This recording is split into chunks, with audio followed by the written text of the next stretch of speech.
Astaghfirullah.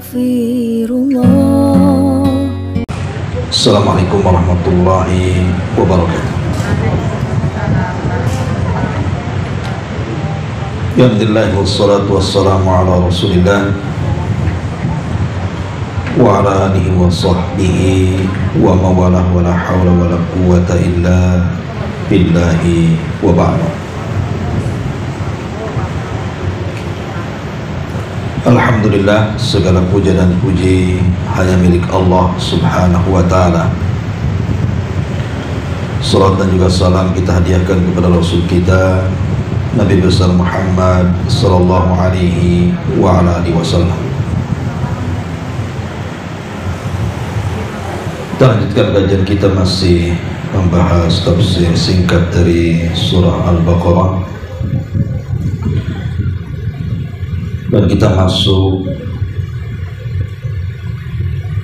pada ayat 170. A'udzubillahi minasyaitonir rajim. Bismillahirrahmanirrahim. Wa idza qila lakum ittabi'u ma anzalallah qalu bal nattabi'u ma alfayna alaihi aba'ana awalau kana aba'uhum la ya'qiluna syai'an wa la yahtadun wa mathalul ladzina kafaru kamathalil ladzi yan'iku bima la yasma'u illa du'aan wa nidaa summun bukmun umyun fahum la ya'qilun. Apabila dikatakan kepada mereka, ikutilah apa yang telah diturunkan Allah, mereka pun menjawab, tidak akan, kami hanya mengikuti apa yang kami telah dapati pada nenek moyang kami. Padahal nenek moyang mereka itu tidak mengetahui apapun dan tidak mendapatkan petunjuk.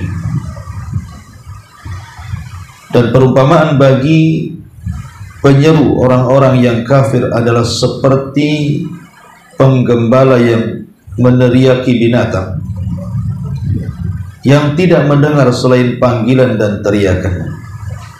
Mereka tuli, bisu dan buta, maka mereka tidak mengerti. Ayat ini umum bagi siapapun, apakah terhadap agama Yahudi, Nasrani ataupun kaum muslimin, tentang bahaya taklid buta, tentang bahaya mengikuti seseorang tanpa ada hujah. Ma'asyiral muslimat yang dimuliakan Allah subhanahu wa ta'ala, di sini Allah subhanahu wa ta'ala mengatakan, wa idza qila lahum, kalau dikatakan kepada mereka, ittabi'u ma anzalallah, ikut apa yang Allah turunkan.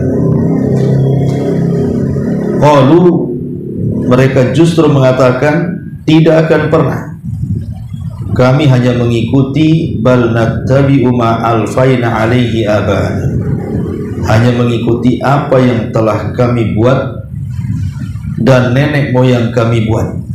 Awalau kana aba'uhum la ya'qiluna syai'an wa la yahtadun, walaupun mereka tidak berakal dan tidak mendapatkan petunjuk.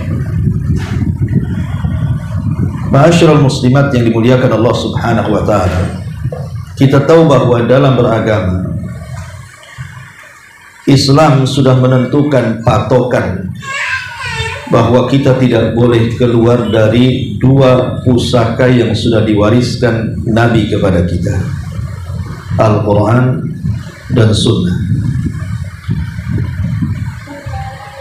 Sehingga ada seorang sahabat namanya Mu'adz ibn Jabal radhiyallahu anhu, ketika Nabi mengutus dia ke Yaman, Nabi SAW bertanya kepada Mu'adz, bima tahkum, kira-kira kalau engkau sampai di Yaman, engkau akan berhukum dengan apa? Maka Mu'adz bin Jabal radhiyallahu anhu mengatakan, bi kitabillah, ya tentu dengan Al-Quran. Qala fa illam tajid, macam mana kalau engkau tidak mendapatkan Al-Quran? Maka Mu'adz mengatakan, bi sunnati Rasulillah, ya dengan sunnah Rasul. Qala fa illam tajid, kalau engkau tidak mendapatkan sunnah Rasul, qala, maka Mu'adz mengatakan, ajtahidu ra'i, maka aku akan berijtihad dengan pendapat. Fa dharaba fi sadrihi, maka Nabi menepuk dadanya Mu'adz dan mengatakan, alhamdulillahilladzi waffaqa Rasulillah lima yarda Rasulullah. Maka Rasul mengatakan, segala puja dan puji hanya milik Allah yang telah memberikan taufik kepada utusan Rasulullah. Oleh karena itu Nabi SAW sangat redha kepadanya.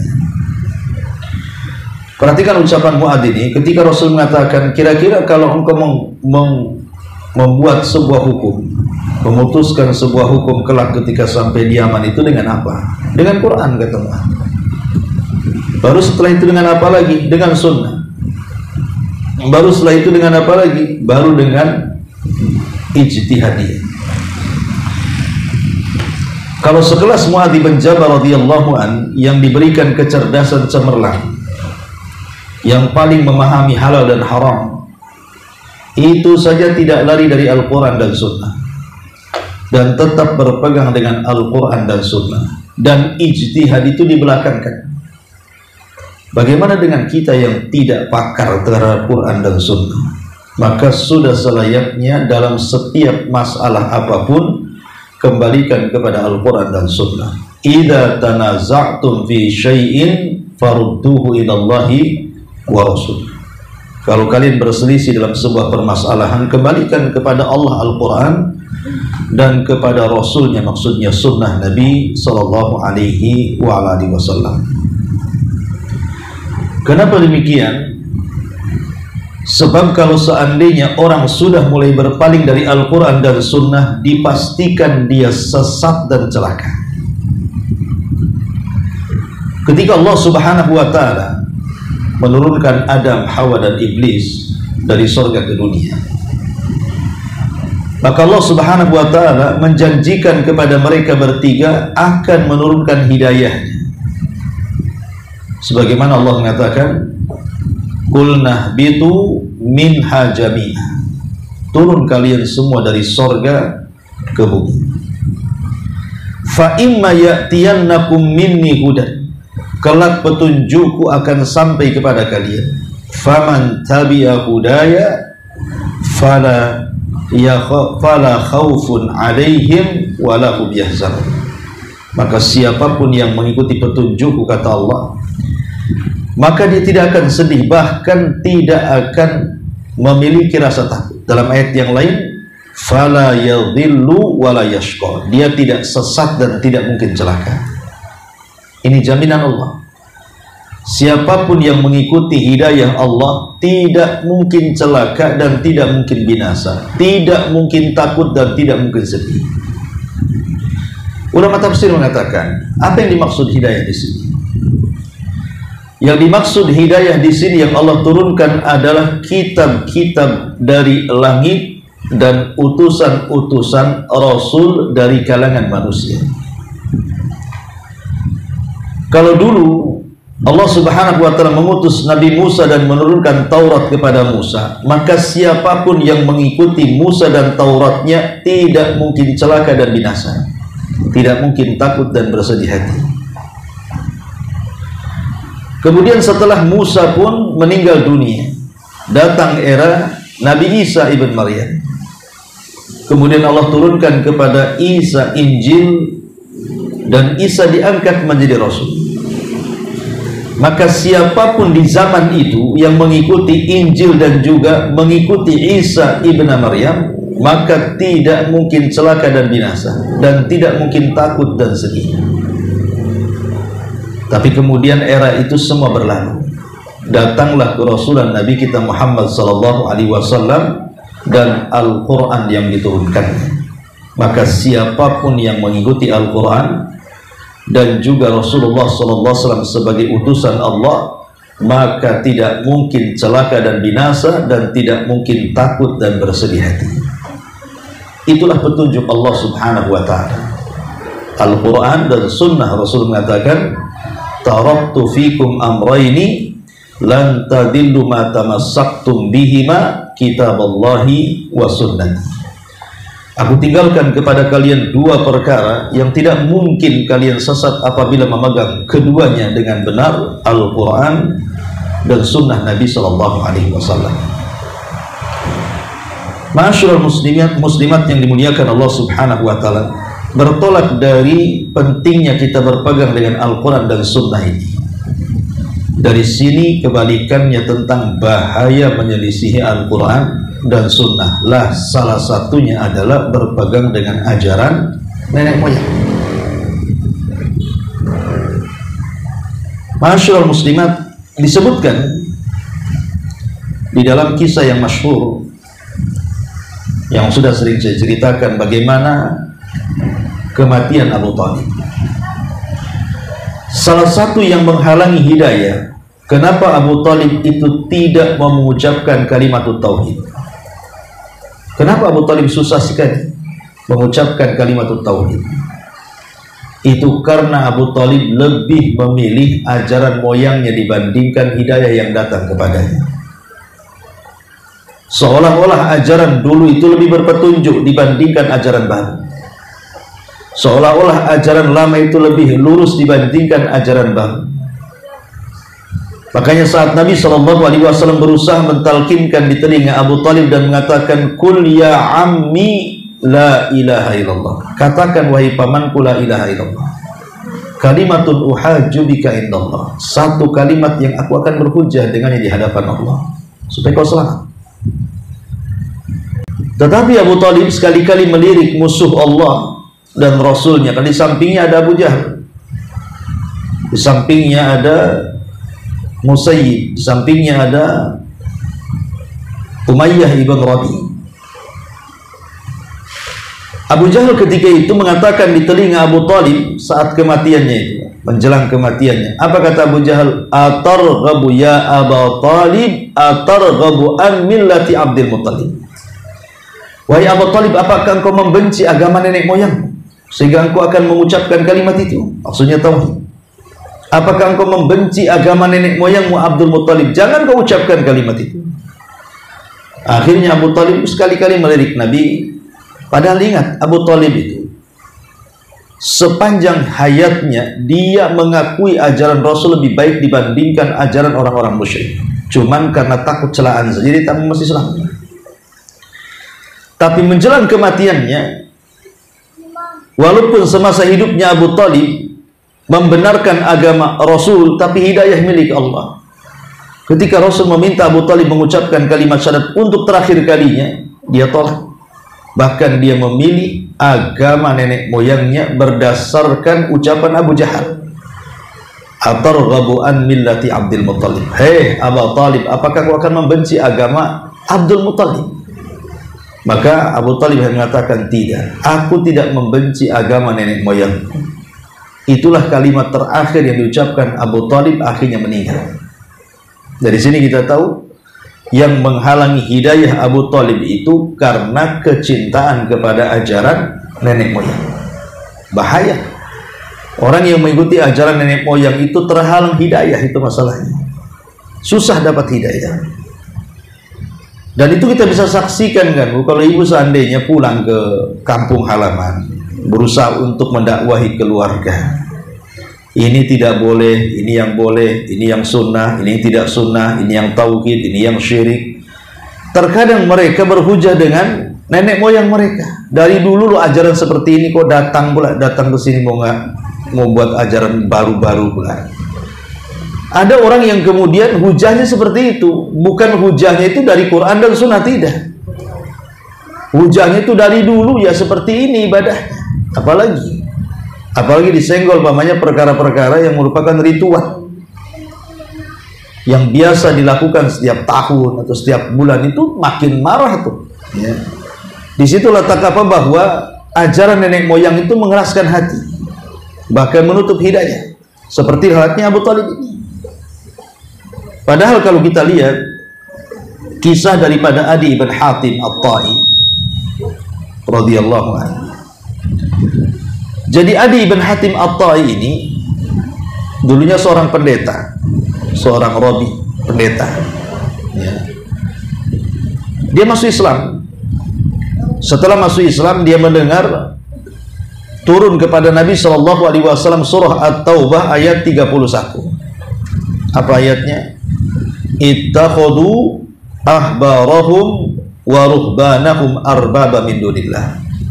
Mereka mengambil padri-padri mereka dan pendeta-pendeta mereka menjadi Tuhan-Tuhan selain daripada Allah. Adi bin Hatim ini heran, karena dia bekas pendeta masalahnya. Kenapa disinggung kependetaan dalam ayat ini?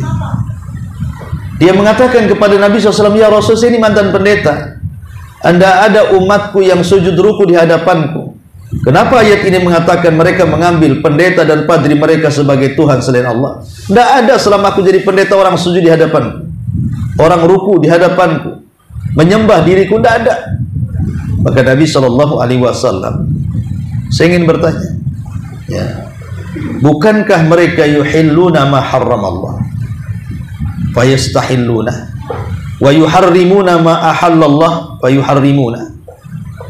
Bukankah mereka, maksudnya orang Yahudi ataupun orang Nasrani itu, mereka apabila pendeta dan padri mereka mengharamkan sesuatu, padahal sesuatu itu halal, kalian ikut mengharamkan. Atau pendeta kalian menghalalkan sesuatu padahal haram, kalian ikut pula menghalalkannya. Ini namanya taklid. Ya, apa yang dikatakan padrinya halal, ikut halal. Apa yang dikatakan padrinya haram, ikut haram, walaupun bertentangan dengan Taurat dan Injil mereka. Ini namanya taklid namanya. Maka Nabi SAW di ujung hadis mengatakan, fadzalika ibadatuhum lau, itulah bentuk peribadatan mereka terhadap padri dan pendeta mereka, karena mereka mengikuti apapun yang difatwakan oleh pendeta dan padrinya. Ke selatan ikut ke selatan, padahal harusnya ke utara. Ke barat ikut ke barat, padahal harusnya ke timur, dan begitu seterusnya. Karena orang taklid ini kadang-kadang apa ya, bebal tuh gimana, susah dinasihati. Dan kita masih lihat kan hari ini ritual-ritual yang dilakukan kaum muslimin, seperti mungkin di sebagian daerah itu ada yang sampai taraf syirik. Contoh bapaknya larungan. Di sebagian pantai laut selatan itu mereka membuang kepala kerbau. Ini ajaran siapa? Ajaran siapa sebenarnya? Kalau kita tegur bahwa ini sebuah kebatilan, mereka marah dan mengatakan dari dulu juga memang ini selamatan memang harus dilakukan. Jadi mereka melihat ritual-ritual yang dilakukan oleh kakek buyut sebelumnya, walaupun itu di atas kesyirikan. Tuh bahaya taklid itu bisa sampai menyeret kepada kesyirikan. Mereka tidak sadar apakah nenek moyang dulu itu yang diikuti mereka itu punya ilmu atau tidak, mereka ulama atau bukan, mereka orang jahil atau orang pintar, mereka orang yang memang layak diambil ilmunya atau tidak, mereka tidak tahu, yang penting ikut saja. Nah ini kan banyak di masyarakat adat-adat istiadat yang menjurus-jurus kepada syirik yang hanya katanya dan katanya. Contoh umpamanya lagi seperti orang yang sedang hamil 7 bulanan, kan masih ada tuh di beberapa daerah tuh, saya lihat di YouTube itu. Yang 7 bulanan tuh Bu, apa namanya itu? Kadang kalau saya lihat di Jawa Barat itu dulu ya, zaman saya kecil atau sekarang ya, itu biasanya ada beberapa benda-benda yang harus disiapkan. Salah satunya ada janur kuning, kemudian ada pecah telur, kemudian ada kelapa muda yang warnanya putih itu, kemudian dilukis tuh, dilukis wayang Arjuna, ya, kemudian dikasih apel, ditusuk-tusuk tuh di kelapanya itu, daun kelapanya itu, kelapa janurnya. Terus kemudian dibuat kendi. Dalam kendi itu ada uang-uangan, ya uang beneran. Zaman dulu kan pakai uang krecek banyak kan. Nanti dikasih bunga, nanti ditabur, nanti rebutan tuh uangnya. Itu zaman saya dulu. Saya pikir tidak ada filosofinya ya. Kenapa kok harus janur kuning? Karena setiap perayaan di zaman itu memang benda-benda itu ada. Janur kuning, apel, telur pecah, kemudian telur pecah, telur dipecah. Kemudian juga kelapa muda yang digambar Arjuna. Rupanya setelah saya pelajari filosofinya supaya anaknya itu kalau lahir kuning, sekuning janur kuning. Jadi tidak celeng anaknya itu, tidak hitam anaknya.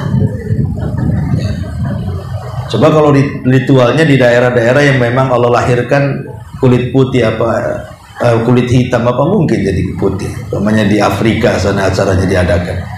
Ya tetap aja yang keluar hitam. Bapak ibunya hitam kok mau putih, gimana ceritanya? Kemudian juga kenapa ditaruh apel gitu ya di situ? Biar matanya itu secerah apel. Kemudian kenapa digambar Arjuna? Katanya Arjuna ganteng. Perasaan kita tidak pernah ketemu. Ya itu kan di sinetron-sinetron aja sengaja dipilih yang ganteng. Lah ini kan semua kan dari segi pewayangan saja bukan budaya Islam sebenarnya. Karena Arjuna itu kan orang India, identik dengan Hindu. Jadi setelah kita juga melihat sejarah, ya wajar saja. Negeri kita kan Islam datang belakangan. Sebelumnya negeri kita memang ajarannya dinamisme, animisme kan. Hindu Buddha itu mereka duluan. Sehingga masih adalah terkontaminasi dengan ajaran-ajaran itu sehingga belum bisa meninggalkan. Padahal kebenaran itu sudah jelas di mata mereka, mengikuti Al-Quran dan Sunnah, bukan mengikuti nenek moyang. Nah dari sini juga, ataupun ritual-ritual yang lain kan itu. Ritual-ritual yang lain kadang-kadang acara-acara tertentu, kadang-kadang menghambur-hamburkan uang. Nah itu kan sebenarnya dalam Islam tidak ada. Nah kenapa kemudian ada? Yaitu sekali lagi karena Al-Quran sudah mengisyaratkan bahwa dalil mereka itu cuma satu. Beginilah ajaran nenek moyang kami. Masa mereka salah? Kan itu ya. Kalau kita bantah dengan dalil itu, apa mereka salah? Ustadz-ustadz, kiai-kiai juga ikut kok mengamalkannya. Apa mereka salah? Nah, itu. Ini yang jadi masalah, bukan masalah salah dan tidaknya. Mereka tidak bisa dijadikan hujah. Makanya saya dalam mukadimah itu kenapa saya tekankan ikut Al-Quran dan Sunnah, karena hanya itu satu-satunya orang terlepas daripada taklid. Kalau ingin lepas daripada taklid, keyakinan terhadap moyang-moyang mereka, ya memang harus kembali ke Al-Quran Sunnah, itu kuncinya. Tapi kalau seandainya sudah mulai meninggalkan Al-Quran dan Sunnah, maka akan tetap taklid. Perhatikan ucapan para imam mazhab. Ma'asyiral muslimat yang dimuliakan Allah Azza wa Jalla, Imam Malik rahimahullahu ta'ala satu hari dia sedang bersandar di salah satu tiang dari tiang-tiang Masjid Nabawi menghadap ke kuburan Nabi. Kemudian Imam Malik mengatakan, laisa ahadun ba'da Rasulillah sallallahu alaihi wasallam illa wa yu'khad qawlahu au yutra. Kata Imam Malik, tidak ada satupun manusia setelah Rasul, tidak ada satupun manusia setelah Nabi Shallallahu Alaihi Wasallam kecuali bisa diambil kata-katanya atau dicampakkan kata-katanya. Kemudian dengan telunjuknya Imam Malik mengisyaratkan kepada kuburan Rasul, illa sahib hadal qabr, kecuali yang ada dalam kuburan ini. Maksudnya Nabi. Kalau orang itu sudah ngomong maksudnya Nabi, tidak boleh dicampakkan, harus diambil. Lihat bagaimana Imam Malik menasihati kita akan jangan taklid. Taklid itu hanya boleh kalau ke perorangan hanya kepada Nabi. Tapi kalau ke kelompok hanya kepada para sahabat. Cuman dua. Kalau harus taklid ke individu, kepada Rasul. Kalau harus taklid kepada sebuah kelompok, kepada para sahabat, maka akan selamat. Selain kepada keduanya tidak mungkin selamat. Namanya taklid kepada individu selain Nabi, kepada kiai, kepada habib, kepada ustadz, kepada tuan guru, tidak akan selamat. Karena ucapan mereka, kata Imam Malik, bisa diambil, bisa ditolak. Karena bisa benar, bisa salah, namanya ucapan manusia. Kalau kepada kelompok, organisasi, ya, apakah itu organisasi yang ada di negeri kita, entah NU-nya, Muhammadiyahnya, Persisnya, apalagi itu, banyaklah organisasi Islam di negeri kita ini. Kalaupun seandainya taklid kepada satu organisasi ataupun partai, mereka juga tidak lepas daripada salah dan benar. Sehingga kalau ingin benar-benar taklid dan ingin selamat dan di dalamnya hanya ada kebenaran saja, maka taklidlah kepada sahabat. Karena kalau para sahabat sudah berkumpul, perkataan mereka menjadi hujah setelah Al-Quran dan Sunnah yang disebut dengan ijma'. Tapi kalau perorangannya bisa salah.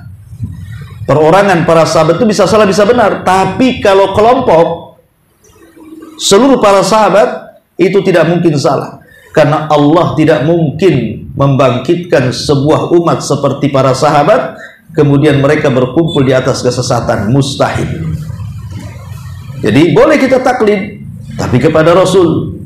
Boleh kita taklid kepada golongan, tapi kepada para sahabat Rasul.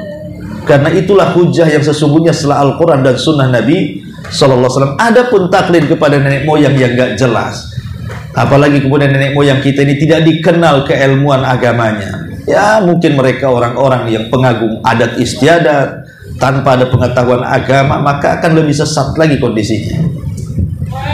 Ma'asyiral muslimat yang dimuliakan Allah Subhanahu wa taala. Kemudian juga ucapan Imam Syafi'i rahimahullahu taala. Apa kata Imam Syafi'i?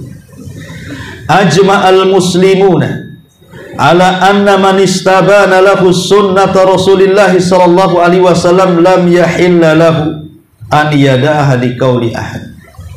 Kata Imam Syafi'i, telah sepakat kaum muslimin bahwasannya siapapun yang telah terang benerang kepadanya sunnah dari Rasul, maka tidak halal alias haram dia meninggalkan perkara yang sudah jelas maksudnya sunnah Rasul dengan perkataan siapapun selain Rasul. Maknanya perkataan Rasul tidak bisa dibantah. Akal secerdas apapun selain Nabi SAW tidak boleh membantah pendapat Nabi, tidak boleh membantah sunnah Nabi. Makanya Abdullah ibn Abbas mengatakan, hampir-hampir dihujani kepada kalian dengan bebatuan yang sangat besar. Kukatakan qala Rasulullah, kalian katakan qala Abu Bakrin wa Umar. Kalau seandainya perkataan Abu Bakar dan Umar saja tidak boleh mendahului perkataan Rasul, macam mana pula perkataan kiai, ustadz, tuan guru dan yang semacamnya? Maka tidak boleh lagi. Sekelas Abu Bakar tidak boleh dahulukan. Bahkan otak secerdas Umar saja mengajarkan kepada kita untuk taklid itu hanya kepada Rasul.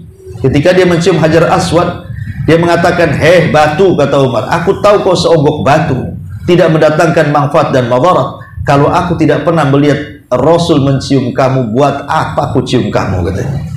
Jadi menciumnya Umar kepada Hajar Aswad itu karena taklid dengan Rasul, mengikut Rasul. Dan kalau kita taklid dengan Rasul diistilahkan dengan ittiba namanya, mencontoh, ya. Karena taklid itu memang konotasinya buruk gitu ya, karena mengikuti yang tidak layak untuk diikuti, mengikuti orang yang tidak layak dijadikan hujah perkataannya, itulah taklid. Lalu tentu yang namanya taklid ini kan ada sebabnya. Kenapa orang bisa taklid ya? Padahal sudah terang beneran itu Quran dan Sunnah itu. Kenapa mesti ngikuti ajaran nenek moyang? Pertama, ya, karena tarbiyatul abna ala at-tabaiyati li ghairihim fi kulli syai'. Karena kesalahan orang tua, kesalahan orang-orang tua dulu ketika mendidik ayah kita, karena ayah kita mendidik kita, mereka adalah memang ahlu taklid. Jadi didikan dari orang tua kepada anak-anaknya itu disuruh taklid. Memang ajaran taklid itu ajaran orang tuanya. Jangan percaya tuh ajaran anu itu sesat tuh. tetap kamu mengikuti ajaran yang diajarkan bapak kita, katanya. Langsung memvonis orang sesat dan langsung memvonis ajaran bapaknya di atas hidayah. Dan itu yang paling banyak di masyarakat. Yang kedua, fuqdanus thiqati bin nafsi, tidak ada kepercayaan diri, dan itu akibat tidak memiliki pengetahuan ilmu. Akhirnya nggak yakin dengan ajaran yang ia yakini, akhirnya ikut orang. Karena mungkin melihat banyaknya pengikut, mungkin banyaknya pengikut dia sesat, kan itu. Tanpa kemudian mengcross-check apakah ajaran yang disampaikannya itu sesuai dengan Al-Quran dan Sunnah atau tidak. Akhirnya lahir ketidakpercayaan kepada agamanya sendiri. Kemudian yang ketiga, al-jahlu, karena kejahilan, dan ini yang paling fatal. Jahil itulah yang membuat orang taklid. Kalau orang berilmu tidak mungkin taklid.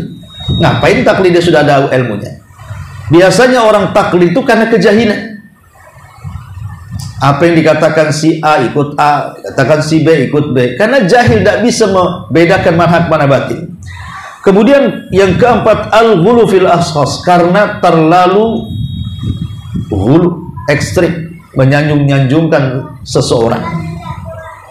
Namanya ibu terlalu menyanjungkan Abu Humairah, wah, kayaknya ucapan Abu Humairah itu kayak ucapan Allah saja itu. Walaupun disodori itu salah pendapat Abu Humairah, itu dalilnya, enggak mungkin dia salah. Gimana? Oh, manusia nggak mungkin salah, ini ceritanya gimana? Nggak ada, manusia itu pasti salah. Bahkan mahalul khata' wan nisyan, masuk manusia itu tempat salah dan dosa. Nggak bisa kita mengkultuskan seseorang. Ya, jadi kultus mengkultus inilah yang menyebabkan orang taklid. Dan itu banyak di masyarakat tuh, kalau sudah cinta dengan habibnya, cinta dengan kiainya, cinta dengan ustadznya, nggak peduli. Ya, kalau sudah dia yang bicara, saya lebih percaya dia dibandingkan yang lain. Nah, ini kan bahaya. Pengkultusan itu salah satu sebab munculnya taklid. Maka jangan mengkultuskan seseorang. Kemudian yang kelima, ittiba'ul ahwa wa syubhat, karena termakan hawa nafsu dan termakan syubhat. Ya tadi umpamanya di masyarakat, ketika kita datang mendakwai mereka, menjelaskan ini Qur'annya, ini sunnahnya, ini pemahaman salaful ummahnya, karena ada di kepalanya syubhat, tidak mungkin mereka itu salah. Kalau mereka salah dari dulu sudah dirubah. Nah, ini kan hawa nafsu nih. Jelas-jelas Quran di depannya masih juga bela-bela. Kemudian yang nomor 6, ta'zimu ma kana alaihi aba'u, pengagungan yang berlebihan kepada nenek moyang. Pengagungan yang berlebihan terhadap nenek moyang sampai kepada tingkat syirik. Gak tahu kalau zaman sekarang ya, zaman saya dulu masih kecil, kalau datang bulan Asyura tuh, bulan Muharram, itu orang-orang tua kita dulu itu biasanya mereka merendam keris-keris yang sudah karatan. Keris-keris zaman Belanda, zaman peperangan itu yang sudah bekarat itu direndam tuh. Kemudian nanti air rendamannya itu dikasih berbagai macam jenis bunga, harum jadinya. Ketika saya nggak tahu maksudnya apa, tapi belakangan tahu maksudnya. Kenapa kemudian di bulan Asyura, tepatnya tanggal 10 Muharram itu mereka sampai kemudian merendam keris gitu ya? Rupanya mereka hendak membuang sial dengan merendam pusaka dan tirakat. Itu maksudnya supaya membuang sial. Lah rupanya tradisi ini memang tradisi nenek moyang. Kalau yang melakukannya orang Hindu, orang Buddha, orang Yahudi, Nasrani, lakum dinukum waliyadin lah. Agama kalian hantam dengan agama kalian, agama kami biarkan agama kami. Tapi masalah yang melakukan itu orang Islam, itu masalahnya. Kenapa orang Islam melakukan tradisi seperti itu? Ya tadi, karena dia terlampau mengagungkan ajaran moyangnya dan yakin dengan ajaran moyangnya, sehingga kemudian masuk dalam hati mereka menganggap bahwa apa yang mereka lakukan betul-betul membuang sial. Nah ini bahaya, karena sudah sampai tingkat seperti itu. Nah, itu sebabnya karena terlampau mengagungkan nenek moyang. Kemudian yang 7, karena adamul bahthi anid dalil, tidak mau belajar, malas intinya seperti itu. Orang yang taklid itu kan tidak mau bertanya, tidak mau belajar, makanya mereka taklid. Lah kalau sudah seperti ini, dampaknya akan parah. Taklid ini memiliki dampak yang yang bahaya. Satu, orang ini akan lari dari kebenaran. Kalau orang sudah taklid, maka dia akan susah mendapatkan kebenaran, tertutup hatinya untuk mendengarkan nasihat, dan dia menganggap bahwa ajaran nenek moyang jauh lebih baik daripada yang kita dakwahkan. Akhirnya selamanya akan sulit mendapatkan kebenaran. Yang kedua, bahayanya adalah al-khudlan, kehinaan. Lihat orang-orang Yahudi itu, mereka dihinakan sepanjang masa oleh Allah Subhanahu wa ta'ala karena tidak mau beriman kepada ajaran Islam dan Rasul yang diutus dalam Islam, karena ikut nenek moyang mereka sampai hari ini. Makanya dimanapun mereka berada akan dihinakan. Kemudian yang ketiga, tala'ub bainal atba wal matbu'in. Tala'ub bainal atba wal matbu'in. Ini seolah permainan antara yang diikuti dan yang mengikuti, mempermainkan agama. Harusnya yang diikuti memberitahu ini yang benar, ini yang salah, ini yang hak, ini yang batil, ini dalilnya. Tidak, sengaja ditutupi kebenaran itu supaya dia disembah. Ya, dia memang tidak mengatakan sembah saya, tetapi kenyataan yang ada seperti perkataan Adi Ibn Hatim tadi. Kata kiainya A, yang lainnya mengatakan A, walaupun Al-Quran dan Sunnah B. Kata kiainya B, ikut B, walaupun Al-Quran dan Sunnah mengatakan A. Nah, ini kan bahaya kalau seperti ini. Si kiainya menyembunyikan kebenaran, yang pengikutnya mengikut karena kejahilan. Dua-duanya buruk jadi. Satu karena kejahilan, satu karena ingin menipu manusia. Kemudian juga bermain-main dengan agama. Bahaya taklid ini main-main dengan agama. Seolah-olah ajaran Islam itu tidak ada patokan yang baku, padahal sudah ada Quran dan Sunnah. Kemudian juga bisa menyebabkan permusuhan. Permusuhan. Dulu ta'assub terhadap madhab itu luar biasa. Dulu itu pernah terjadi. Bagaimana fanatik madhab itu sampai mengharamkan tidak boleh menikahkan wanita yang bermadhab Syafi'i dengan wanita yang bermadhab Hambali. Wanita yang bermadhab Hambali tidak boleh menikah dengan wanita yang bermadhab Hanafi, dan begitu seterusnya sampai dilarang. Ada masa dulu itu fanatik dengan madhab itu luar biasa, sampai perang, baik perang fisik ataupun perang hujah, sehingga akhirnya masing-masing madhab untuk mempertahankan ekstensi kemadhabannya itu, maka sampai berani membuat hadis palsu. Itu pernah terjadi, sampai membuat hadis palsu supaya apa? Eksis madhabnya. Inilah madhab kami yang paling benar. Contoh umpamanya, ketika madhab Syafi'i berdebat dengan madhab Hanafi, orang-orang Hanafi kalah. Karena kekalahannya akhirnya mencela Imam Syafi'i dan mengatakan, kami pernah mendengar Nabi Shallallahu Alaihi Wasallam bersabda, sayati alaikum zaman, akan datang kepada kalian zamannya di mana akan muncul seorang laki-laki namanya Muhammad ibn Idris, maksudnya Imam Syafi'i, dan orang ini lebih bahaya dibandingkan iblis, katanya. Bayangkan, untuk supaya madhab Hanafi itu, ya tentu oknum dalam madhab Hanafi, supaya madhab Hanafi itu tetap eksis dan mencela madhab yang lainnya, sampai dikeluarkan hadis palsu ini juga. Akan muncul kepada kalian seorang laki-laki namanya Muhammad ibn Idris, dia lebih jahat dibandingkan iblis. Muhammad ibn Idris itu nama lain Imam Syafi'i, mencela Imam Syafi'i. Kemudian madhab Malik, mereka pun merasa bahwa mereka paling benar. Akhirnya mereka membuat hadis palsu dan mengatakan, laula Malik lakana dinu halik, kalau bukan karena Imam Malik agama ini akan hancur, katanya. Kemudian madhab Syafi'i tak mau kalah, buat juga hadis palsu. Apa hadis palsu?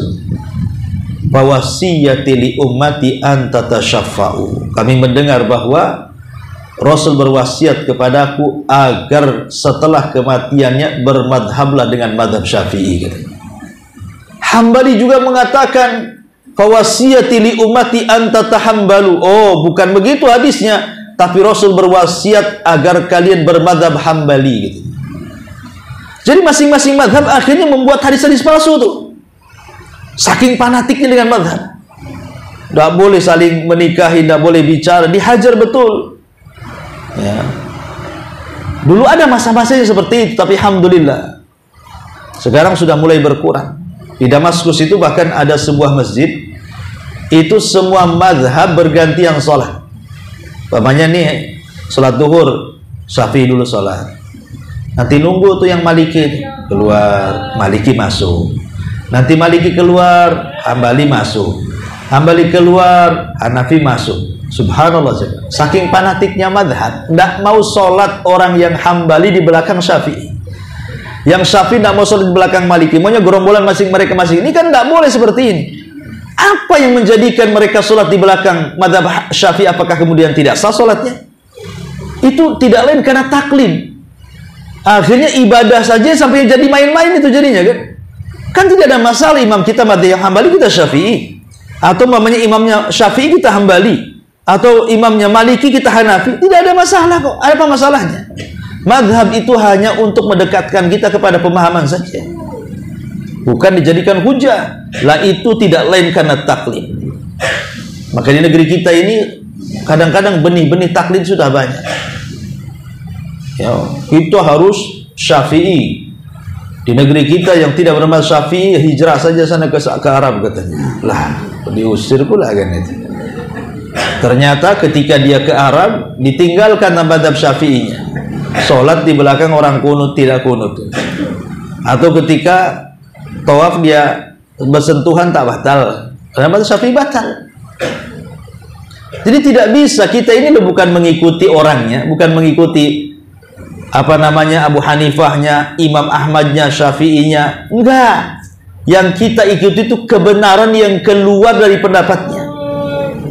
Karena baik itu Hanafi, Maliki, Syafi'i, Hambali, itu orangnya ya, individunya bisa salah bisa benar.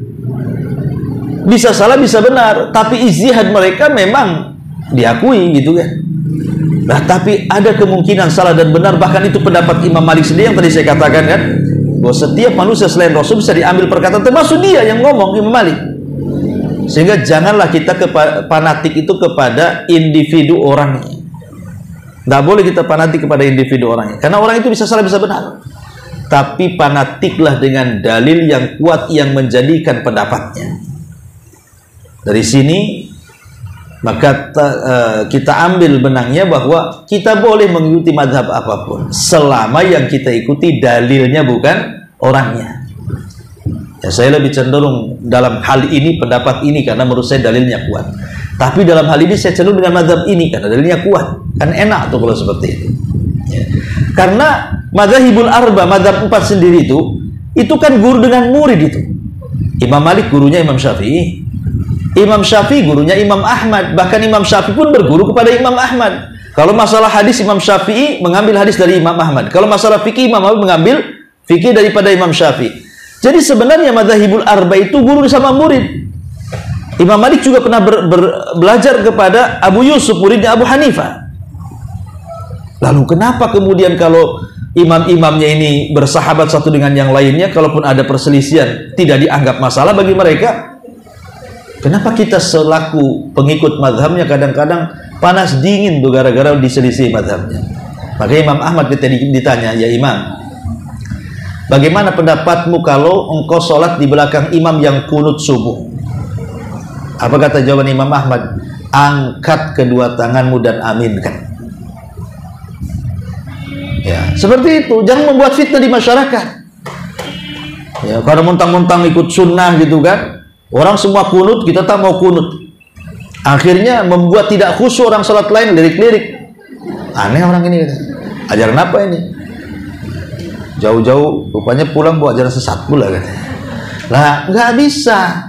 Selama itu tidak membatalkan sholat dan selama itu tidak mengundang fitnah, apa masalahnya lakukan? Dan Imam Ahmad ngomong begitu. Bagaimana kalau anda sholat di belakang orang yang kunut? Kata Imam Ahmad, tangan, angkat tangan, aminkan.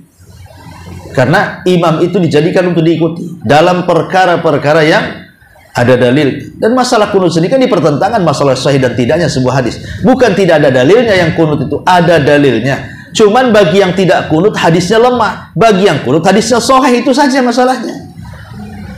Lah ini kadang-kadang saking taklidnya ya dengan guru-gurunya, akhirnya nanya, subuh di sini ada kunutnya nggak ya?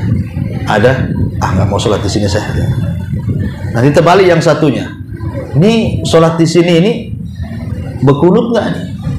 Tak ada kunut. Ah, nggak mau, saya mau sholat di sana kunut. Di sini bukan Syafi'i Hambali berarti.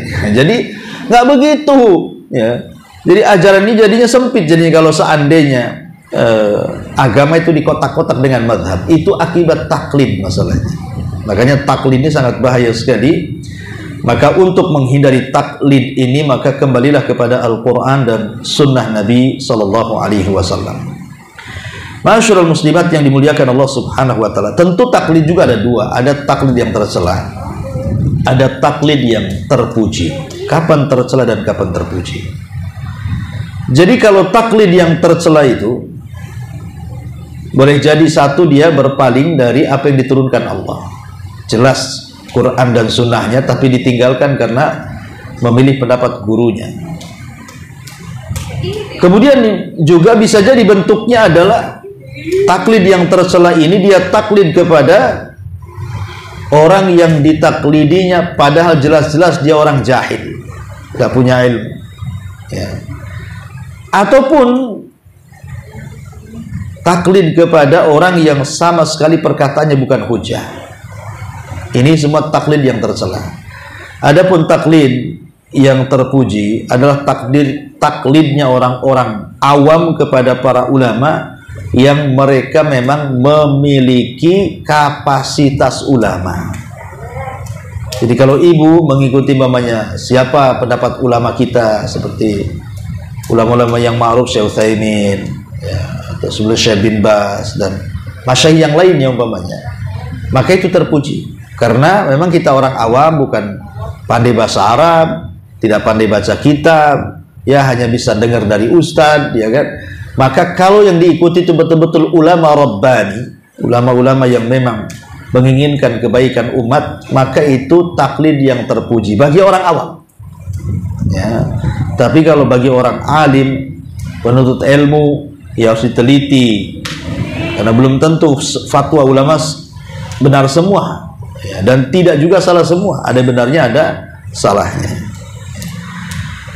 Baik, masyarul muslimat yang dimuliakan Allah Subhanahu wa taala. Di sini Allah Subhanahu wa taala mengatakan, "Wa idza qila lahum ittabi'u ma anzalallah." Apabila dikatakan kepada mereka apa yang Allah turunkan, ya berupa Injil, Zabur, Taurat, Quran, itu kan kitab-kitab yang Allah turunkan. Ikuti ini kitab-kitab ini, tentu di zamannya masing-masing ya. Ya, Injil di zaman, Taurat di zamannya, Zabur di zamannya, Injil di zamannya. Sekarang eranya Quran. Ya, jadi ikutilah apa yang Allah turunkan, Al-Quran. Qalu, sebagian orang ada yang enggan mengikuti Quran dan mengatakan, ma nattabi ma alfaina alaihi aba'ana. Tidak, kami hanya mengikuti apa yang didapati moyang-moyang kami saja. Kemudian Allah mengatakan, walau kana aba'uhum la ya'qiluna syai'an wa la yahtadun. Walaupun bapak-bapak mereka itu sebenarnya tidak memiliki pengetahuan, bukan ulama, bukan alim, bukan kiai, bukan apa, ya mungkin tokoh-tokoh kerajaan gitu kan. Sehingga akhirnya merasa karena dia darahnya biru sampai ke raja-raja anu di atas gitu ya. Akhirnya dilestarikan budaya-budaya yang sebenarnya bertentangan dengan Quran. Islam itu sebenarnya tidak alergi dengan budaya. Tidak, wallahi Islam itu tidak alergi dengan budaya. Tapi budaya yang menyesuaikan dengan Al-Quran dan Sunnah, atau yang sesuai dengan Quran dan Sunnah, kita tidak benci. Tapi kalau sudah budaya itulah menyisir Al-Quran dan Sunnah, dalam budaya itu membuka aurat, dalam budaya itu menghambur-hamburkan harta, dalam budaya itu terjadi bid'ah dan kesyirikan, dalam budaya itu terjadi banyak penyimpangan, ada syubhat, ada syahwat dan macam-macam. Itu yang tidak kita inginkan. Makanya di zaman Rasul ada budaya-budaya baik orang-orang jahiliyah itu dipakai oleh Rasul. Seperti menghormati tamu baik dipakai oleh Rasul. Seperti al-wafa. Orang-orang jahiliyah itu walaupun kejahiliahannya, tapi mereka itu orangnya wafa. Wafa itu apa? Memberikan kebaikan 2 kali lipat kepada orang yang berbuat baik. Jadi ibu ini berbuat baik sama saya akan berbuat baik kepada ibu 2 kali lipat. Itu namanya wafa. Ya, itu tradisi jahiliyah wafa itu. Dan ketika datang Islam dijadikan akhlak Nabi dan menjadi ajaran Islam kan itu. Ataupun umpamanya dusta itu aib.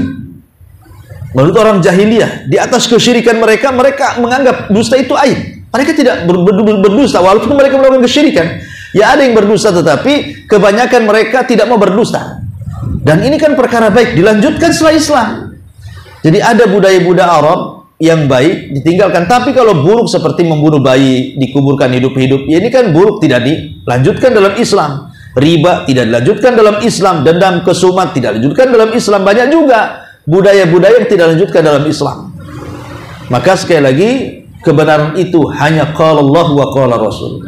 Kemudian Allah mengatakan, wa mathalul ladzina kafaru kamathalil ladzi yan'iku bima la yasma'u illa du'a wa nidaa summum bukmun umyun fahum la ya'qilun. Dan perumpamaan bagi penyeru orang yang kafir adalah seperti pengembala yang meneriaki binatang yang tidak mendengar selain panggilan dan teriakan. Mereka tuli, mereka bisu, mereka buta, maka mereka tidak mengerti. Lihat bagaimana Allah Subhanahu wa ta'ala mempermisalkan dengan sangat buruk sekali terhadap bahaya taklid ini. Orang taklid itu seperti ibu punya kambing. Ibu panggil-panggil kambing itu. Kita memanggil-manggil binatang. Ya, tapi bukan yang terlatih ya.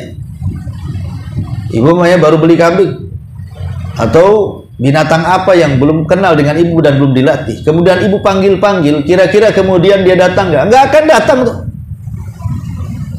Apalagi baru beli, bisa aja kabur. Dipanggil-panggil, dikejar-kejar, malah lebih jauh dia kan. Lah seperti itulah orang taklid. Kenapa orang ini memanggil-manggil binatangnya makin jauh? Ya gimana, binatang ini seperti orang tuli. Walaupun dia mendengar nggak kenal bahasa kita. Pernah ibu lihat kambing wawancara dengan wartawan? Kan nggak ada, nggak paham juga. Kita aja nggak paham bahasa binatang, binatang pula nggak paham bahasa kita. Jadi seolah-olah tuli. Makanya di sini dikatakan summum bukmun umyun fahum la ya'qilun. Ya, mereka itu bisu, buta dan tidak paham. Seolah-olah mereka tidak melihat kita, padahal melihat. Tapi karena nggak paham dengan kita, ya nggak peduli dengan kita. Dan kambing nggak punya otak, makanya dikatakan la ya'qilun, tidak punya akal. Itulah permisalan orang taklid itu, kata Quran tuh. Orang taklid itu mereka seolah-olah seorang penggembala yang memanggil-manggil kambingnya. Kambingnya nggak mau datang. Ya. Dan ini permisalan buruk ya, akhlak dari orang-orang kafir. Karena taklid itu kan budaya orang kafir yang diadopsi oleh kaum muslimin. Bahkan yang lebih parah dibandingkan itu, taklid ini melebar. Bukan hanya soal madhab saja. Ya. Taklid ini kemana-mana, sampai kepada taklid mengikuti kehendak barat dalam berpakaian, dalam tutur kata, dalam akhlak, ikut-ikutan. Sebagaimana Nabi SAW mengatakan, la tattabi'anna sanana man kana qablakum shibran bi shibrin wa dhira'an bi dhira'in hatta law dakhalu juhra dhabbin la dakhaltum. Kalian sedikit demi sedikit akan mengikuti tata cara umat sebelum kalian. Satu jengkal awalnya, tambah lagi satu hasta, tambah lagi satu depa, dan begitu seterusnya. Sampai pun mereka masuk ke lubang biawak padang pasir yang berkelok sekalipun dia ikut di dalamnya. Sahabat mengatakan, apa yang Anda maksud Yahudi dan Nasrani, Rasul? Ya, siapa lagi kalau bukan mereka, kata Rasul. Lihat hari ini coba, orang yang taklid kepada barat itu. Ya. Semua dikit-dikit barat, semua sampai kepada hukum negara. Lihat Amerika. Apa yang lihat dari Amerika? Emangnya Amerika lebih hebat dibandingkan Quran dan Sunnah? Undang-undangnya mereka pakai demokrasi. Apakah mereka sendiri presidennya berkali-kali mau dibantai? Penembakan di mana-mana. Demokrasi dari mana kan? Yang jelas bahwa kalau ingin aman, kembali hukumnya kepada Quran dan Sunnah. Nggak perlu kita mengadopsi hukum dari luar dimasukkan ke dalam Islam. Islam itu sudah punya hukum tersendiri lebih baik dibandingkan mereka. Nah, kita masih taklid kepada barat coba ya. Belum lagi kemudian salah ketika mengambil qudwah, mengambil uswah. Banyak di antara kita ini taklid karena salah mengambil contoh. Ya, yang dicontoh itu pemain bola yang kafir, artis-artis yang fasik gitu ya. Artis-artis yang sholat pun tidak mereka. Hari-hari mereka bermaksiat, membuka aurat. Ya. Jadi itulah kesalahan akhirnya sampai ke pakaian niru orang fasik, sampai kepada tutur kata muamalah ini orang fasik. Lihat anak-anak pang itu. Kalau mereka bukan Islam, terserah mereka, mau dibuat jengger ayam kepalanya juga.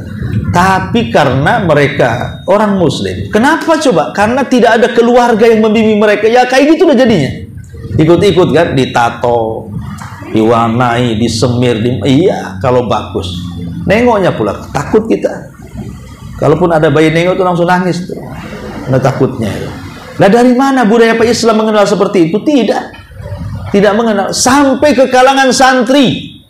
Ya. Kadang-kadang mereka ikut-ikutan seperti yang dilakukan orang Syiah ketika bulan Muharram, memukul-mukul badan. Ada juga di Indonesia yang melakukan itu tuh, Asyura tuh. Nah, ini taklid kepada siapa? Taklid kepada Syiah kan?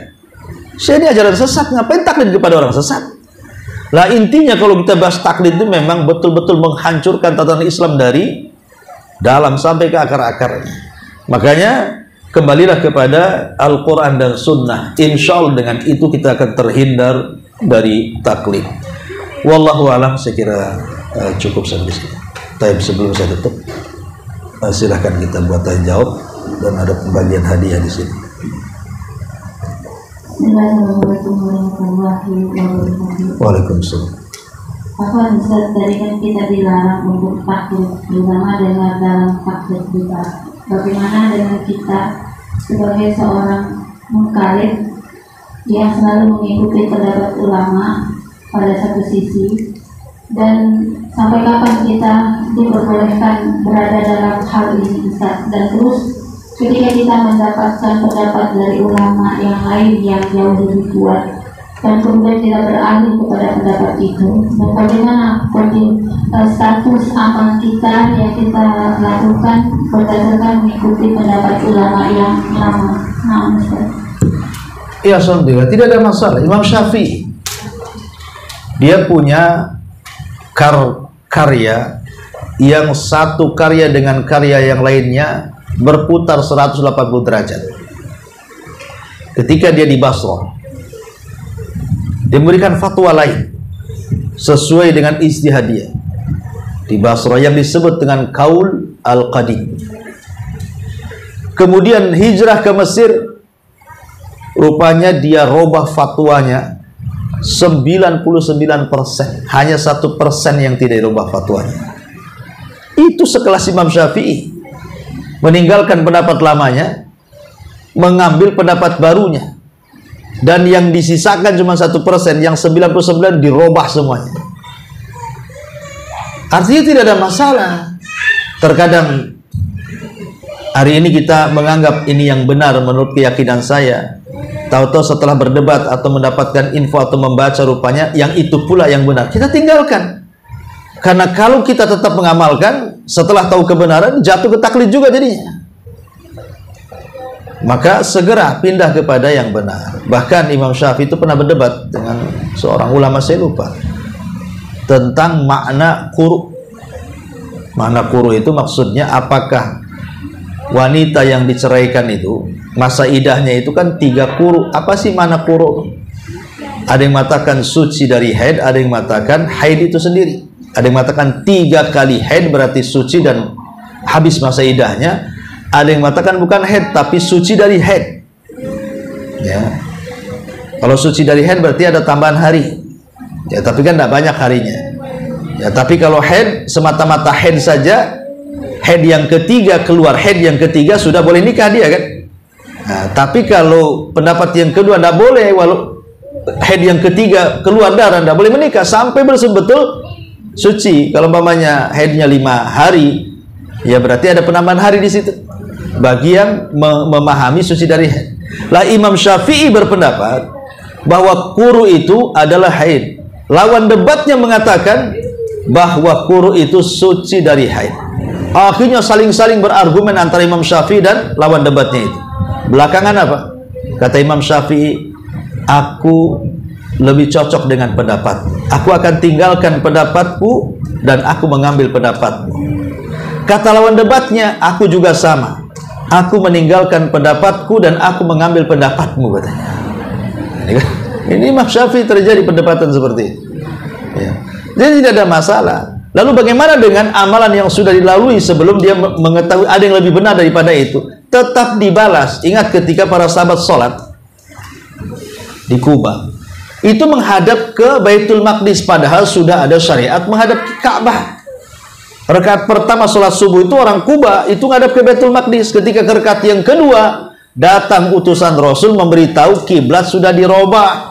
Tiba-tiba mereka sedang ruku pada rakaat kedua, langsung berputar 180 derajat dari arah Baitul Maqdis, akhirnya membelakangi Baitul Maqdis.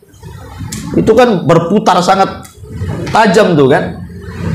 Mereka bertanya, Rasul, gimana dengan rakaat pertama? Kami tidak tahu bahwa kiblat sudah dipalingkan. Kami tahunya setelah rakaat kedua turun ayat, Allah tidak akan menyia-nyiakan sholat kalian. Artinya tetap rakaat kedua dan pertama dapat pahala. Ya, tetap Allah tidak menyia-nyiakan sholat kalian. Wallahu a'lam. Satu lagi Ustaz, Ya. yang mungkin akan menjadi sebuah kendala bagi kita yang baru belajar ini, di mana kita sering mendengar penjelasan dari karakter ataupun kita menonton YouTube dari penjelasan ulama. Untuk ketika terjadi perselisihan pendapat antara ulama A dan ulama B, kita disuruh untuk mengambil pendapat yang terkuat. Yang jadi muskil adalah kita sendiri karena baru belajar, kita tidak paham, kita tidak tahu untuk pendapat mana yang mendekati kebenaran dan pendapat mana yang sedikit pendalilannya. Jadi bagaimana status kita saat itu, Ustaz? Status kita, kalau memang kita tidak punya alat untuk membedakan atau meneliti sendiri, tadi sudah dikatakan, di antara taklid yang tidak tercela terpuji, ikuti ulama yang jelas-jelas mungkin lebih senior, lebih kibar, lebih ilmunya lebih mumpuni. Itu sementara, ikut itu saja. Ya, umpamanya ada, kalau dibanding-bandingkan dari satunya Abu Humairah, satunya ya. Dalilnya umpamanya, karena saya yakin dia lebih alim. Nah, gitu maksudnya. Nah, dibandingkan yang lainnya. Nah, itu maksudnya seperti itu. Itu permulaan bagi para thalabatul ilmi. Ya, jadi pakai akal dulu. Ya tentu saya milih yang lebih alim lah dibandingkan dia. Gitu. Nah, seiring waktu maka kita dituntut belajar. Nah, dituntut belajar supaya belajar ini lama-lama kan akan terurai itu kejahilannya, akan terurai buntu-buntu di kepala itu, karena seiringnya dengan bertambah ilmu pasti akan bertambah luas wawasannya. Dari situ nanti kita bisa itu untuk memilah-milah, oh ini pendapat ini kuat namanya, yang ini nggak kuat, oh ini pendapat ini bid'ah, ini tidak beres, ini yang sunnah. Nanti akan terbuka dengan sendirinya. Kenapa? Karena Rasul yang mengatakan man yuridillahu khairan yufaqihu fi. Dalam hidupnya Allah cerdaskan dengan ilmunya. Wallahu alam. Taib, dengan berakhirnya kajian ini ada 3 hadiah biasa kita buat tanya jawab. Pertanyaan yang pertama tentang bahaya daripada taklid. Sebutkan satu saja, bahaya taklid itu apa? Paling pojok. Ahsanti, masya Allah. Berpaling dari kebenaran. Bisa nambah lagi satu lagi? Bahaya taklid? Yang mana satu yang ngomong? Kalau nggak ngacung jawab nggak dapat hadiah. Iya.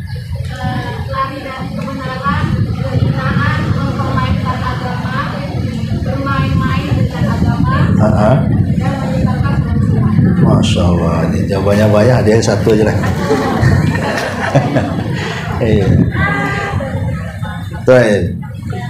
Kemudian yang ketiga, sahabat yang diutus oleh Rasul ke Yaman siapa namanya? Sahabat yang diutus oleh Rasul ke Yaman namanya siapa? Siapa yang mau jawab? Adi bin Hatim ya? Salah itu. Anda belum beruntung kayaknya.